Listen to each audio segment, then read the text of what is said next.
Every year, seniors who qualify for Medicare have a window of opportunity to review their Medicare plans and providers and make any changes if they desire.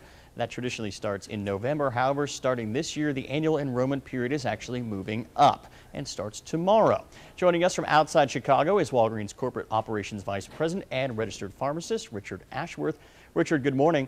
Now, moving up that Medicare annual enrollment date, starting up early this year, is something that most seniors aren't really aware of. Is that correct? That is correct. Only 3% of Medicare beneficiaries are aware of the annual election period changes this year, which does run from October 15th to December 7th. And that's why Walgreens and United Healthcare are getting the message out to make sure folks understand the changes in the dates. Right. Now, what exactly does the annual enrollment period allow Medicare beneficiaries to do? Yeah, for most Medicare beneficiaries, they have one time each year in which they can review their plans and make changes. And that's what the annual election period is. And this year, there's some great opportunities for those beneficiaries to take advantage of.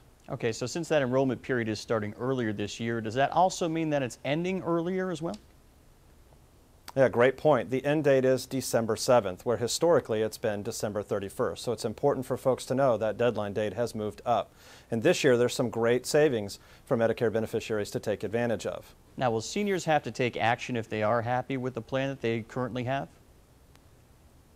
They should take action. If they don't take any action, they'll just be re-enrolled in the plan they have. But this year, Medicare has added some great savings during the coverage gap, or what many people know as the donut hole. This year, there's a 50% reduction in brand name medication costs and a doubling on the generic side from 7% to 14%. So this is the one time each year you can do plan review changes to see which plans meet your needs. Also, you need to consider the total out-of-pocket costs that you have. So looking at the premiums, the copays, coinsurance, and deductibles. And what medications are you on? Are they covered this year under the plan? Just because they were covered last year does not necessarily mean they'll be this year. And lastly, your pharmacy. Just because your pharmacy was included this year, it may not necessarily be next year, so it's important to take advantage of this opportunity to review. Absolutely. Any other changes that are going to affect the benefits that those seniors receive in 2012? Yeah, the main changes are during the coverage gap, the 50% reduction and the 14% savings through the generics.